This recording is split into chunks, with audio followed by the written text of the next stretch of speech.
तो आदर कीन पिता समलेखा, ऐसे आदर करते हैं जैसे पिता आ गए हों। हे तात, आप मुझको बुलवा ली होते मैं आ जाता। नहीं राम, पिताजी ने आपको याद किया है। तब तक आपस में बातें तो फैलने लगती हैं ना। और चारों तरफ बात फैलने लगी कि रानी ने कुछ कुचाल जरूर किया है, कोई षड्यंत्र जरूर किया है। किसी को निश्चित नहीं हो पा रहा था।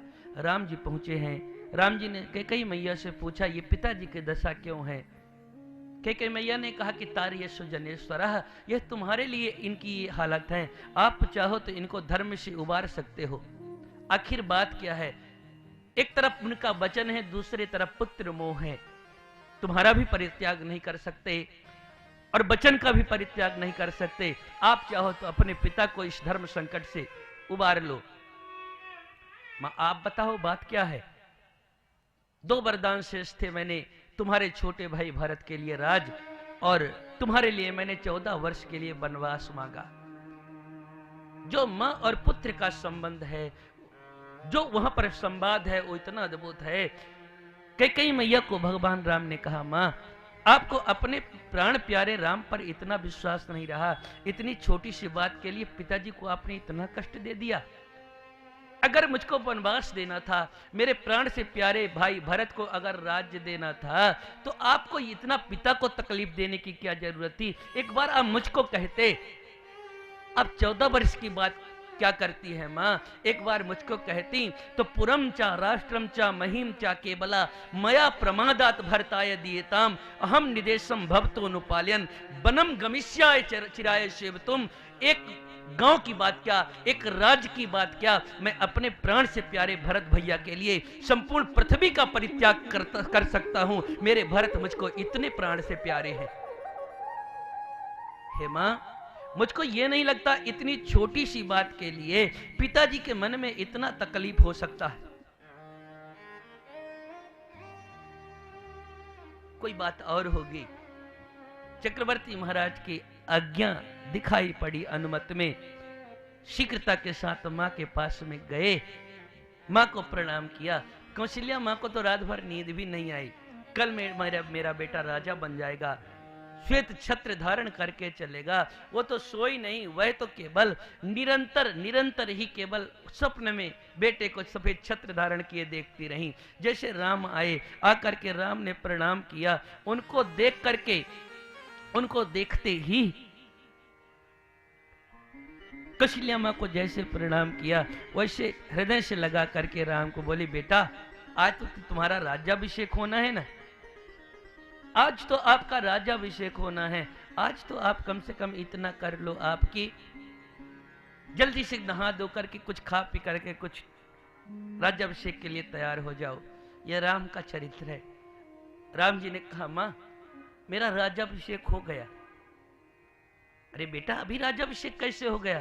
अरे मां, मैं सच्ची कहता हूं, मेरा राज्याभिषेक हो गया। मेरे पिताजी ने राजधर्म का पालन करते हुए नृपनीत किया। मैं अयोध्या का बड़ा राजकुमार युवराज हूं। हमारे पिताजी को लगा कि अयोध्या का राज्य तो एक छोटा सा राज्य है और मेरा बड़ा बेटा इतने छोटे राज्य पर बैठे, यह उचित नहीं है। इसीलिए उन्होंने कहा छोटे राज्य पर बैठना उचित नहीं है। तो जो मैं बड़ा था, तो बड़ा राज्य मुझको मेरे पिताजी ने दिया। अयोध्या का छोटा राज्य मेरे प्राण से प्यारे भैया भरत को दे दिया। तो बेटा, बड़ा राज्य तुमको कहां मिल गया? कौन सा राज्य दे दिया तुम्हारे पिता ने? श्री राम जी ने कहा, हे मां, पिता दीन मोहि कानन राजो, मेरे पिताजी ने मुझको वन का राज दे दिया है, जहां किसी प्रकार की कोई सीमा नहीं है। जहां तक दृष्टि जाए सब जगह अपना अपना है, वहां पर कोई पराया, कोई भेदभाव नहीं, सब कुछ अपना अपना। पिता दीन मोहि कानन राजो, वो पिताजी ने मुझको वो राज दे दिया है। अच्छा बेटा, कौशल्या मां को समझ में आ गया। झरझर आंखों से अश्रु प्रवाहित होने लगा। कौशल्या मां ने कहा, बेटा किसने तुम्हारे पिता को यह अधिकार दिया कि मेरे जिगर के टुकड़े प्राण धन को वो वनवास दे सके? तुम्हारे पिता ने तुमको आज्ञा दिया है ना बन जाने के लिए। उनको कोई अधिकार नहीं बनता कि मेरे परम सुकुमार सुपुत्र को वो बन बन दौड़ाएं, बन बन घुमाएं। अगर तुम्हारे पिता ने आज्ञा दिया है तो आप जानते हो कि पिता की अपेक्षा माँ का 10 गुना अधिकार पुत्र पर होता है। अगर पिता ने बन जाने की आज्ञा दिया है तो मैं बड़ी मां होने के नाते 10 गुना ज्यादा अधिकार होने के नाते मैं तुमको आज्ञा देती हूं कि तुमको बन नहीं जाना है। कैकेयी मैया ने कहा कि केवल पिता की आज्ञा नहीं, उसमें तो माता कैकेयी की भी सम्मत है। समझ गई सारी बात कौशल्या मैया। फिर तो राम तुमको बन जरूर जाना पड़ेगा, क्योंकि अपनी माता की अपेक्षा विमाता का 10 गुना ज्यादा अधिकार पुत्र पर होता है। अगर कैकेयी माँ ने भी तुमको बन जाने की आज्ञा दिया है तो तुम प्रेम पूर्वक बन जाओ। हे राम, ये अयोध्या तो अब अभागी है, इस अयोध्या की कोई गिनती नहीं, कोई कीमत नहीं है। हे राम, तुम जहां जाओगे, जहां निवास करोगे, वहां तो अयोध्या बस जाएगी, और जिस अयोध्या को छोड़ करके तुम जाओगे, ये अयोध्या न रह करके यह बन बन जाएगी, यह उजड़ जाएगी, अयोध्या नहीं रहेगी। अयोध्या कहाँ है राम? जहां तुम हो वहां अयोध्या है, जहां तुम नहीं वह अयोध्या कैसे है? जहां राम तहां अवध निवासो, जहां तुम हो वहीं अयोध्या है। इतना सुंदर मंगलानुशासन किया है, इतना सुंदर माने मंगलानुशासन किया। हे राम, मैं तुम्हारा मंगल अनुशासन करती हूं, तुम जाओ।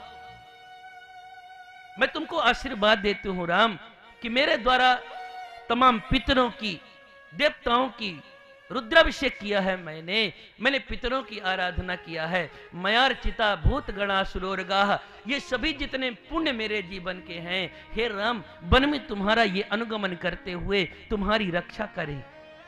हे राम, तुम जिस वन में जा रहे हो वहां पर बड़े बड़े व्याघ्र होंगे, हाथी होंगे, सर्प होंगे, विक्षु होंगे। मैं तुमको आशीर्वाद देती हूँ कि सरी श्रीपाश कीडाश्य माँ भूमन गहने तब है, ये सर्प बिच्छू हिंसक जंतु भी तुमको कोई कष्ट न पहुंचाए, यह सब तुम्हारे आभूषण बनकर के तुम्हारी रक्षा करना शुरू कर दे।